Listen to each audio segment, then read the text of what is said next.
to talk about Tottenham Hotspur that is to come, to talk about Liverpool's excellent victory against Villarreal in the second half that is to come. It's the first time I've seen John since he's got back. He can tell me how much it rained. That is the only thing I am interested in. But we will start off talking about who Liverpool's final opponents are. And Ian Ryan, you know, it's crazy stuff. And I ultimately think and know that Manchester City are better at football than Real Madrid. But my God, have they got some madness on their side this season. If there's a reason to be concerned about anything, it's be concerned about the madness. I think that's really fair. I think the relationship they've had and have currently still got with the European Cup should cause, you know, one or two to have a little bit of fear, I suppose. And I think, you know, you can't forget, Neil, City with a better side, certainly in Manchester, and then they keep it incredibly quiet for the majority of last night's game. I mean, Real Madrid don't even get close to having a shot on target until, you know, the kind of dying seconds. And, you know, they've managed to put 6 goals past Man City over the kind of 2 legs and stuff. So you can't turn your nose up at that. That's still some doing. You know, City got the best defensive record in the league, and people might say at times, well, a lot of teams don't have a go at them, but you've still got to kind of punish teams when those chances present themselves. And I think it will be tough. And what I was really impressed with last night from a Madrid point of view, whilst they did struggle to impact the game for large periods, the fact that there's still that almost desire, that want to go to another European Cup final. I mean, bear in mind, over half the team have got multiple Champions League trophies now. Not all of them out, but a lot of them have, and they've been there and they've done it. And yet there's still this kind of desire, not only from the manager, who's going to be in his 5th European Cup final, which is some going, by the way. I think it's a record. You've got to take your hat off to Real Madrid. Against all the odds, in the dying seconds, what they did last night was superb. Arguably, John, Real Madrid are the poorer side for 178 minutes out of 180, and yet they progress. That is a thing to be very, very conscious of from a Liverpool point of view. I think we will kick off favourites, which I think is interesting. And I think that most games Liverpool play, they are favourites for. But I think Ian's point there about their desperation to win, you very much feel as though for a fair few of these players, they probably know it's the last throw of the dice. It's the last go around the fairgrounds. They've got to try and make it happen this time. And they've got just 90 minutes in Paris.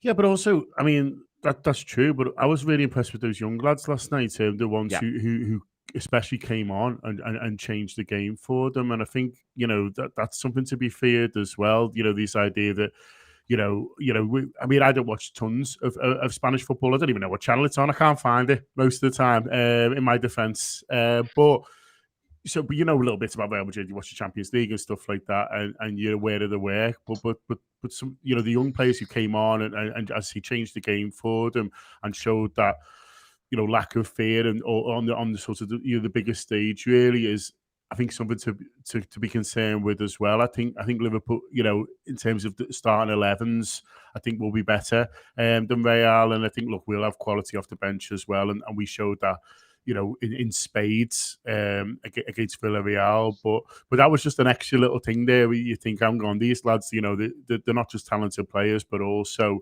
you know, they've got that mentality of, I am a Real Madrid player and I can prove that on the biggest stage. Grace, from Liverpool's point of view, you can do a big don't care who we play thing. And also you can do a big, and the right thing to do is to say, to win the Champions League, the final's never going to be straightforward. That is the case. I think psychologically for a lot of Liverpool supporters, and I think also though for the feeling of it being Europe, it's nicer to play any non-English side. The feeling that it is a European game, I think, is better than, you know, the feeling that it's just same old one way or the other. Yeah, that's definitely how I felt going into last night's game. I was very much like, I don't want it to be just like another Premier League game. I don't want to play City again. I'd rather they got knocked out. And I just think last night I was sat there watching it in work thinking, come on, Madrid. But then I'm like, it's still going to be a tough game when we play them. It's not going to be easy. Like they showed last night how a game can flip on its head in the space of like 2 minutes. The quality they've got and the quality of their goals last night was like on another level. The headers were just... I was just sat there watching thinking, it's not going to be easy for us, but I would 100% rather play Madrid than City, just because I just think it's funny the way Guardiola thinks that he's got it all mastered, like football's his game and all that. Honestly, Grace, I don't think he does, to be fair. If you ask him this morning, he'd go, I haven't got a fucking clue what's going on, to be honest with you. But I was looking at his record, so like, he's won it once in his last 10 seasons as a manager with Bayern, Barcelona, and City. And I was just thinking, I think he must think he's got it mastered to some degree, but clearly not as good as us, because look at where we are and look at where they are. So there we go. Ian, I think on that, I think the idea of Guardiola, and honestly, I actually felt sorry for him last night in that. Why? Because he's done about as much, like he can't be on the pitch. He's done about as much as he can do. They've looked after the ball. They've kept the game quiet. It's only 1-0. He's made his subs. He's worried about legs. The mighty Reds are hunting him down every day. The mighty Reds, that's all he's thinking about. And then he probably thinks I'm nearly there. And then all of a sudden, he's probably thinking, I can't believe I've got to play Liverpool in the final. I could do without that. But then all of a sudden, it just crumbles around them. And the speed of the crumble, I think, is the strangest thing from City's point of view, Ian. It just absolutely disappeared. And as soon as Real got the penalty, City were never getting back in. And they didn't even create a meaningful chance. No, and I think you see Real Madrid's kind of experience come to the fore. I mean, as soon as it went kind of 3-1, you thought, right, game over. There's not a chance they're going to get an opportunity, because Real Madrid will just kill time. And, you know, they are the experts at doing some of that dark art stuff. Lots of Spanish teams are. We know we've been on the end of it ourselves at times. I think Guardiola, he conducted himself pretty well, I thought, post-match, because every kind of fibre in him must have been wanting to scream, because they are finding new ways. Neil, to go to the Champions League, aren't they? And I mean, you know, you see the one that they have against Spurs, and it's the disallowed goal, and obviously the VAR stuff. And it was, I mean, I remember watching that at the time, or certainly seeing the kind of highlights, because I think Liverpool were playing at the exact same time. I remember watching that back thinking, my God, the kind of pain you must be in to be on the end of that. And then they find another way last night where you're thinking, and everyone to a man is sitting there thinking, right, it's Liverpool, it's Man City in the final, because Real Madrid have offered nothing. And City, to their credit, they kept them so quiet. And you can have a look at Real Madrid and say, well, could they have done more? But I think from Guardiola's point of view, he's sitting there on 90 or 89 thinking, we couldn't have done any more here. They've had no shots. Right, boys. They've not had a sniff. We've gone away. We've got the goal. We've scored in the last 17 minutes. It's perfect. We've executed the plan to perfection. And then, as can happen at Anfield, strange things can happen in the Bernabeu when it comes to the European Cup. They've proven it this year. PSG, Chelsea. You know, I thought when Chelsea go there, Chelsea are brilliant, and you could argue should have gone through. But Real Madrid find a way. Liverpool find a way. There's these teams that play in the European Cup who've got a history, whether people like it or not, they find a way. And, you know, Real Madrid do that last night, and they've obviously, you know, come out winners of the tie. They go into another European Cup final against Liverpool. And, you know, for all the reasons that people have mentioned on this show, but prior to this show, it does not feel glamorous. I mean, playing Real Madrid in Paris, you know, we were saying on a show the other week, you know, Alan Kennedy, fucking hell. I mean, I hope he's prepared for this, because he is going to be one busy boy over the next 3 weeks. Yeah, he will indeed have to gird his loins. Grace. I just quoted Jerry Rampage there. I mean, maybe Jerry was christened Jerry Rampage, but you know, I don't. You don't get many rampages down by ours. But he said, you know, if the mighty Reds weren't 1 point behind, Guardiola wouldn't have made the subs he made last night. And for me, this is a really important thing, in that all of these games have become connected. And I think that there is a big thing there where Guardiola, listen, if City are 8 points clear with 4 to go, then Guardiola basically flogs the boys in Europe, says if we've got to throw the weekend game or just be substantially weaker for the weekend game, absolutely fine. We'll have time to go and make the points up for that. All these games are connected. The more Fernandinho plays football, the better off Liverpool are, is almost a way to look at this at the moment. And I think that's a massive part of last night, and it could have ramifications for us moving through the last 4. I think that's the way you have to look at it. Like, when you're firing on all fronts, you need your strongest team across both competitions. And when you look at it, City have a strong side. I've always said they've got a strong bench. And before this season, you'd look at them and you'd think, you know what, the quality of the players they bring in off the bench terrifies me, because we didn't have that squad depth. We didn't have it. So for us, I was like, you know what, they're a stronger team. But now when I look at it, I think you look at last night, they played extra time. Like, come on. Surely against Newcastle, they're going to be absolutely knackered. Come on. Just like Kyle Walker got injured as well last night, didn't he? So you look at things like that, all the competitions have become connected, because you can't afford to play your strongest team in all games. You've got to rotate slightly, because otherwise your players are going to be absolutely done in. So hopefully this weekend we can see the cost of that extra time last night, because when I was in work last night, I was on Pep's post-match press conference. And he just looked like he was going to cry the whole time. And I was just sat there howling, thinking, you know what, this is actually hysterical. I But tell you, I just think I didn't want extra time. But then now that when we had it afterwards, I was thinking, you know what, this is a good thing for us, because hopefully they'll be knackered going into the weekend, and then, you know, hopefully they slip up in some sort of way. yeah, suddenly the schedule looks so much kinder for us, John. And you were in Villarreal when Liverpool were abject first half. You know, that is the way to look at it. But Liverpool had turned around from Wednesday, Saturday, Tuesday. But Liverpool go, they pull away, they win the game, 3-2. Most of the players who start are part of that 3-2 victory. No one really comes off the bench and is the cavalry apart from Diaz. And now we've got extra rest going into the one against Tottenham. And now we haven't had extra time. And the one against Tottenham, is at home for us as well. And then we've got obviously kick on then. We've got Tuesday, they've got Wednesday. It just feels like it's piling up. And I'll be honest, I don't like the idea that City are bottling anything. I just think they're being worn down. They look to me like a football team who is being worn down by games, by intensity, by events. They are being eroded to their core. Yeah, I wish they had a slightly different game at the weekend, to be honest with you. Newcastle at home, the fact that it's Sunday as well, isn't it? It gives them sort of the extra day there. I do wish, I take your point, I take everyone's point, but this would be a weekend I'd love them to be going to West Ham, for example. Now I know West Ham have got the Thursday night game, so maybe that doesn't quite work. But you know what I'm saying? Yeah. A team who would have paid, who in front of their own fans, and have got a sort of a little bit more to play for. Newcastle are enjoying themselves at the moment, but they're very mid-table, and this is sort of a way. So I feel like the games were slightly kinder, but it does suddenly feel like a bit more of a slog for City than it does for us, really. And we've got that FA Cup final as well. But for our lads, don't get me wrong, one or two of them are looking like they played a lot of games this season, but not many of them. And I think we're getting away with our rotation a little bit more than what Man City are as well. I think, famously that semi-final, he got a bit caught out, didn't he? Swapped one or two too many, yeah. and paid for it, and finds himself 3-0 down before he knows what's going on. I think, and now hasn't won the cup, hasn't won the Champions League semi on top of it. Yeah, there's a couple of the lads I was a bit surprised to see go off sort of that early. Someone mentioned De Bruyne there. I thought he looked knackered, but one or two of the others I thought could have sort of stayed on a little bit longer. But it's hard, and you need a bit of luck. And that's for, I was thinking about Ferguson's treble season, and someone in an interview a couple of years later, someone said to Ferguson, "How did you do that?" He said, "Well, we had a fair bit of luck." And I imagine Guardiola this morning is thinking he didn't have any, and one of those is Liverpool Football Club. One of those is indeed Liverpool Football Club. Liverpool sorting it out against Villarreal, Ian, to go back to the very start of the week. Liverpool were, it was a really poor first half. I think in lots of ways, listen, Villarreal take a bunch of chances. They also get an early goal. They get the crowd up. It works for them for a period of time. But I think, I'm not going to say you can overanalyze this, because, my God, I don't want to pull the house of cards down around us. But you can, sometimes literally players play badly, and that breeds to other players playing badly, and suddenly no one can quite do what they need to do, and suddenly no one's quite backing themselves. Half-time comes as a great time for Liverpool to be able to reset and restart.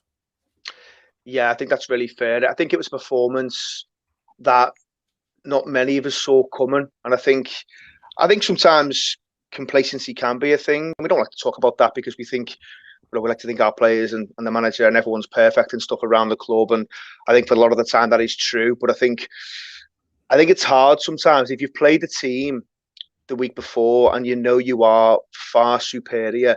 Maybe there's an element of you wouldn't be human if some of that just didn't seep into your kind of subconsciousness a little bit. And I think that plays out a little bit. Liverpool just start a little bit slow, and all the things you're saying before the game is, well, don't give them anything to hang on to. Don't give them any hope in the first 10 or 15, and yet we do. And I think gave them loads of hope. You couldn't give them any more hope if you tried, in fairness.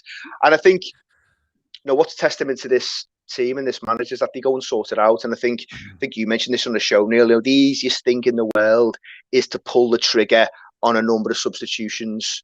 And I think everyone sitting probably either in the ground or at home is thinking, well, you've got to make at least two. You've got to make at least two. He does one. And don't get me wrong, the one he does is a hell of a substitution. And we talked about, how you might use Luis Diaz on under the lights. And I always felt that I'd probably start him, but I had a sneaking feeling the manager might just want to hold him back, because when legs start to tire, you don't want to face Luis Diaz. You just don't want to face him. I mean, you can argue you don't want to face him at all at any point of the game, because he is that good at the minute, and he's one thrilling footballer to watch. but he does come on, he does change the game. But there's others as well. There's a lot of players there who raise their levels, and maybe they do get the shock of those 2 goals in the first 45, and the manager's obviously tweaked it. I thought it was interesting. A lot of the players spoke after the game that he remained calm. And I think that's important. There's a lot of leaders who lead football clubs who would not remain calm in those moments, but he does. And I think that's something that always shines through with this manager. I think he's able to ride the highs particularly well, but he understands how to manage the lows as well. And he does that. And Liverpool come out and we're a different team. And they're also a different team. I think they've put an awful lot into that 45 to the point where they are shattered. And why wouldn't you be? Because they've given everything, and they don't tend to play football in that manner anyway. It's not their natural game. So yeah, Liverpool deserve great credit. And I don't think, you don't want to be beating people over the head for a poor 45 when we've had one hell of a season, which could end in absolute, glory, beyond our wildest dreams, quite frankly. Yeah, they deserve an awful lot of credit for putting that second 45, right where we wanted it. The idea of the manager being calm, Grace, I think is massive, because I think you actually get to see it in the football on the pitch in the second half. They take an extra touch, they find a little bit more space, they play an extra pass, they stop trying to force the ball every single time they get it. And for me, that's the thing that makes the difference.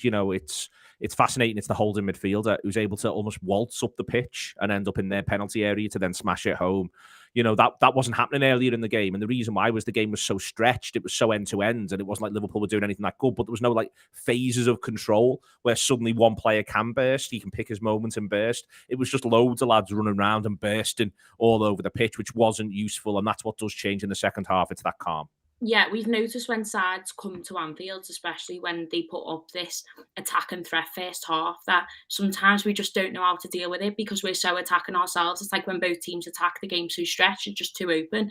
And that's what Villarreal did in the week. They come out fighting first half, kept up that press. And to be fair, if they'd have kept that up all game, we'd have struggled, but they didn't have it in them to keep it up all game, especially when you look at bringing on the likes of Diaz, who just fires on all fronts. I'm just absolutely staggered at how well he's settled into this football club. It looks like he's been here for years and he's literally not been here that long. But you mentioned that extra touch. You look at Mane's goal when he had that ball, I was thinking, oh my God, hit it. And he took an extra touch and I was like, oh my God, he's going to blow it. But obviously we knew at that point that we were probably all right anyway. But when you're just it's that calmness to know that we have the talent and the ability to beat these and we just need to do it. And first off, we didn't do that. We didn't really play. So second half, for us to turn it around like that, I thought it just shows, sums up our season. But I was saying to Harriet, basically, even, games last season or the season before, you'd be in this position and I'd be thinking, oh, I'm so nervous. You'd be getting we'd be up against it at half time and I'd be thinking, oh, are we going to do this? Are we going to do this? The other night, I was fine. I was thinking, you know what? We've proved we've got quality. We've done it all season. We'll be absolutely fine. And we were. And I've never had that before. But it just shows the quality of this Liverpool team. We can actually trust that they're going to do a good job because we've seen how well they've played all season. The trust is massive, John, and I think that is the trust they've got in one another because they knew they could just find the level they needed to go to. You can underestimate the importance of that, I think. I've seen very good Liverpool teams get swamped in a game and not be able to claw it back. I've seen Liverpool teams that under Jurgen Klopp, of whom that would actually be an adequate description. To an extent, this team itself, earlier in the season, West Ham away, they get swamped early in the game, claw it back, then they come out second half, get swamped again, and they can't find the way back. This one at the minute feels as though it can always find its way back. Yeah, and that's what they're doing, and that breeds more confidence because you've done it. And this is now another game where the manager can point to, if need be, and go, do you remember in that game when you were awful first half, but we sort of sorted it out? And I think he showed a lot of confidence in the midfield as well. And someone made the point about Naby Keita on the comments that you pulled up. And I'd have probably sub Keita at half time. That's probably the one I'd have done because I saw a midfield problem. But the manager almost solved the midfield problem with a forward, didn't he? And said, well, actually, he didn't think his wide forwards were doing necessarily what he needed to. So let's get Mane in the middle. Let's get Diaz out there. And then suddenly the options were open for him. Diaz is always the outball. The way he's able to carry it, the way he's able to stretch the pitch. They're having to drop deeper, which means it's harder to press because it's there's a lot bigger space between defence and attack, and all those things really, but it also was showing faith in the midfield. If I just change the surroundings, they'll suddenly look much better, and that's what they did. And they back each other, and you see how close they are. They're able to to give each other a telling off as well on the pitch and things like that. But I think, you know, that only comes from the level really of you know, being there, being able to have done it, and they've come through everything now together, and you know that now as well, with a couple of reinforcements, of course, and they're going to come through. You back them too, and they back each other too. Come through everything that the opposition have to throw at us between now and the end of the season. Okay, then. This is TAW Live. If you listen to it as a podcast, there's now a couple of inserts in which I will do a separate little sound file to crack on with that, because the reason is Ian's got to get off at 1:30. We've got other stuff to do as well. The clock's all ticking, so there's nothing we can do. We're not going to stand on any ceremony here. That was the end of part 1. This is the start of part 2. He says, writing down 2035 on his hand there. That's the way the Anfield Wrap operates. It's a pen on a hand at the best of times. Liverpool have got Tottenham Hotspur this weekend. Ian Ryan. And Ian, as we've only got you for 7 more minutes, let's make the most of them. We'll go to you first. It's a massive game. It's a massive game of association football. It really is. And I like that it's Saturday night. It's Saturday night, by the way, because the championship teams are all playing at 12:30. So they have that slot on there last weekend of the season. So Liverpool, we haven't had to tickle any tummies. We haven't had to scratch any backs. We've got ourselves 7:45 for this one against Tottenham Hotspur. Anfield will be bedlam. I think it will. I think it needs to be. I think this is one where, if I'm being totally honest, I am a little bit concerned about. And I think, you know, listen, on paper, Liverpool are a far superior team to Tottenham. They've proven that over the course of the season so far. But I just think certain teams can cause you certain problems if you catch them on the wrong day. And I think Spurs have got a number of kind of tools in their armory where they can cause you a significant problem if you allow it to happen. And don't get me wrong, I think in many ways, the Villarreal first 45 probably doesn't do us any harm, because I think it just allows, you know, the manager to press the reset button a little bit and just say, listen, if you are complacent, if you do take your foot off it, if your eye is off the ball, even for, you know, a small amount of time in a football match at this level, teams can punish you. So maybe in that respect, you know, that's not you will look back at that 45 against Villarreal the first half and go, you know what, that didn't do us any harm at all. It just kind of focused the mind a little bit more into a bit of a sharper focus. So whilst I would still sit here and say, I think Liverpool will win the game, I do think it's tight. And, you know, if you're coming off the ground at say 10 o'clock or whatever it is, 9:45 on Saturday night, and it's ended up a draw, I wouldn't be massively surprised either, to be honest, because I think Liverpool have been on such a good run. You know, that can't continue forever. You want it to and you hope it will.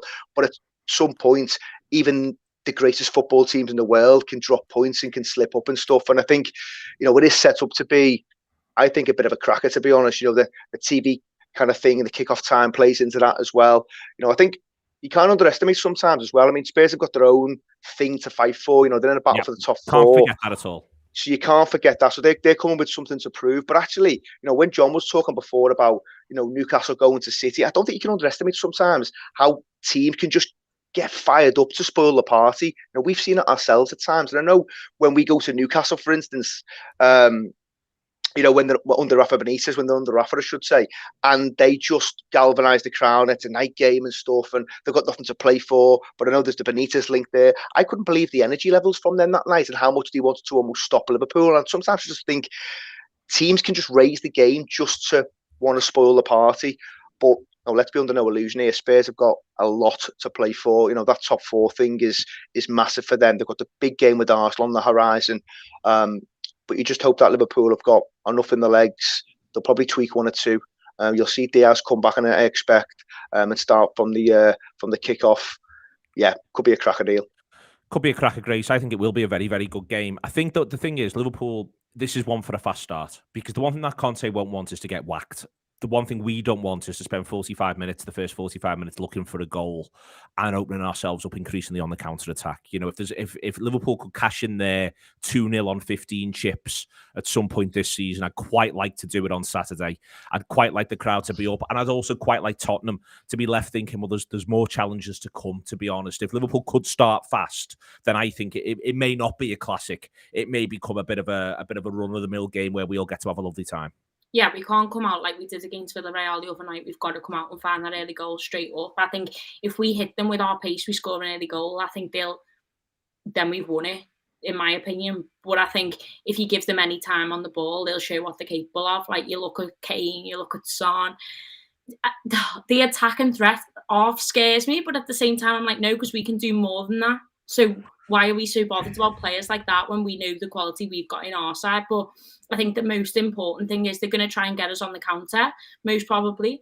And I think what we need to do is try as well as we can to just keep the ball and keep up that attacking threat, but also make sure that we do get an early goal so that hopefully that spooks them slightly and then they think, oh, how much have we got in us to come back from that? But as Ian mentioned, they are after European football. They want to finish top 4, and I think they'll be well up for it. I think, as you said, the kickoff times and everything seems to play into the favour of the fact that this could be a really good game and a good game for Spurs, and that they'll be well up for it when they come to Anfield. So, yeah, fingers crossed. But I think we'll do it. I just think it won't be that easy. I think the key thing, John's going to be, for me, taking chances when they come, and I think we will get chances. They're still playing Ben Davies at centre-half. He's been a good pro. He's clearly a clever footballer, but he was never absolutely excellent at his very, very best. That's gone. Romero started the season poorly, but he's really come into it recently. Tons of aggression, but then that can work in our favour. Eric Dyer, I think, started really well under Conte. He's looked a little bit less good. Emerson Royale's going to play. Every Tottenham supporter I speak to says he's a weak link. He's a weak link. And then they only play 2 in centre midfield as well. And if we can just get hold of the ball and look after it, I'm convinced we can create chances. The thing is the threat that the front 3 of Tottenham poses. Yeah, that's the thing, isn't it? It's how much they're going to see the ball. We've seen them, break the lines. We've seen them sort of get over the top. Liverpool, we play the high line play for a reason, but Tottenham have been one team who have been able to exploit that, but they need the ball. And that's my thing, is that I don't think they're going to see very much of it, and certainly not for quite a while at the start. So I don't know. We might be 2-0 up before Harry Kane gets a touch, to be honest with you, if we start how we should do. And so that's what their concern will be. Not that, can we hurt Liverpool? Is that we're going to get the opportunities to? Are we going to see the ball? And are we going to find ourselves 1 or 2 down before we know it? I think Liverpool are going to be so pumped for it.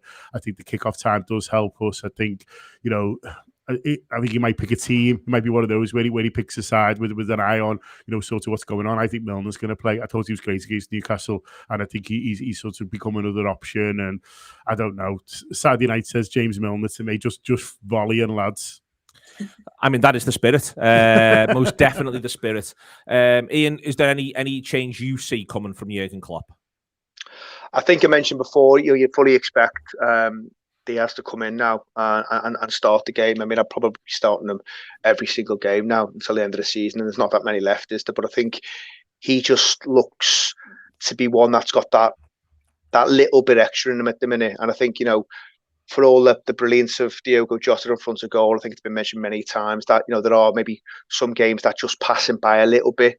That's not to say he's not got a part to play. I'm sure he absolutely has, but I think I'd be making that change. Don't know where Firmino is in terms of fitness, but I'm guessing he probably wouldn't be fit to start this one. And I think it'll be Henderson, Fabinho and Thiago in the middle of the park. I think that's what he'll look to do. I think, Naby Keita, whilst having a decent second half the other night, I thought he did have a poor 45, and he was by no means the only one. Thiago wasn't particularly great in that 45, but I just think Thiago's really shown his importance over the last couple of months in terms of dictating play, get Liverpool on the front foot, and the ability to switch play really, really well. I think he almost has to play. I think you've always got one eye on his fitness and stuff, but at the minute that looks okay. And then in the back 4, I just see Matip coming in. Do you see anything different to that, Grace? No, pretty similar to what you said, to be fair. I just think I was staggered that in Villa, when we played Villarreal the other night, that Henderson didn't start. Because for me, that now seems a bit like, well, we need that mentality rather than his ability, if that makes any sense. We kind of need his drive. So for me, I think Henderson has to start this weekend. Okay, John. I mean, so do you think you'll go Henderson in the 6, or do you think it'll be Fabinho in the 6 and then Milner? Where do we end up with Milner playing? Yeah, I think he'll go Henderson in the 6 with Milner left side, and then maybe Naby right. And then I think Fabinho and Thiago he holds back for Villa. Sorry, yeah. Just start coughing there, Aston Villa. Okay, the suspense. Okay then, Ian, I felt like you were on the verge of predicting a draw. You know what, Neil? I mean, you don't want to come on these shows and predict Liverpool not to win football matches, and I think we will edge you. But I think, I think there is a world where this can be a really, really tough game for us, to be honest. And I think, Gibbo speaks there about maybe Fabinho not starting. I'd be concerned if that was the case. And I think, Harry Kane just dropping into those pockets and stuff. And I think whilst Henderson can do that role, I think Liverpool need to be really full strength there. I think the gap between the Villarreal fixture and this one, let's be honest, these lads, they've been primed for this. This is what it's all about. This is what pre-season's about, getting ready for this run-in, for this moment, so you are in absolute peak condition. And whilst you'll have to have an eye on the sports science, and there'll be conversations going on in the background, I'm sure, I would be surprised if he tweaked the midfield to the extent where suddenly Milner's coming in. I thought Milner was great against Newcastle. This is a different proposition, and I know Newcastle have been in really, really good form since the turn of the year. But I just think because of the forward threat that Spurs can on any given day pose. Yeah. Let's not build them up too much. They've not been great for a large part of the season. Should have got whacked at Villa. So and Liverpool, if things just click. And, I think Liverpool will have been spared on by what happened against Real Madrid for Man City, because there's a scenario where heads could go over in Manchester now. That could be a thing where, all of a sudden they had 3 trophies to win 4 or 5 weeks ago. They're now down to 1. Don't get me wrong, it's a massive one, but things could change mentality-wise for them. Things are maybe just feeling slightly different. So Liverpool could go and whack Spurs 4-0, and no one's going on a show Monday morning and being surprised by that either. But I just think, it's been a long run. We've played particularly well at home for a while now, and these things don't always last forever. So that's maybe where I'm a little bit concerned. But I think on paper, Neil, you've got to back Liverpool to win the game, and I think they will edge it. But the point I was making before is I don't think you're massively surprised if Spurs do come away with something. Okay. Grace, draw, Liverpool win. What are we going with? I think we'll win 2-1. 2-1, John? 3-0 Liverpool. Excellent stuff, Get John. Very optimistic, John. What a Saturday night from John. And that's the first time that's been said. It's been a pleasure on tour live this week. Thanks to everyone, but especially to Ian, to Grace, and to John. Let's see where we all are. Download the app. All the build-up, all the preview, post-press conference work, everything you can possibly imagine coming to you on the Anfield Wrap. If you download the app, you can use the tokens. You can go from there. We'll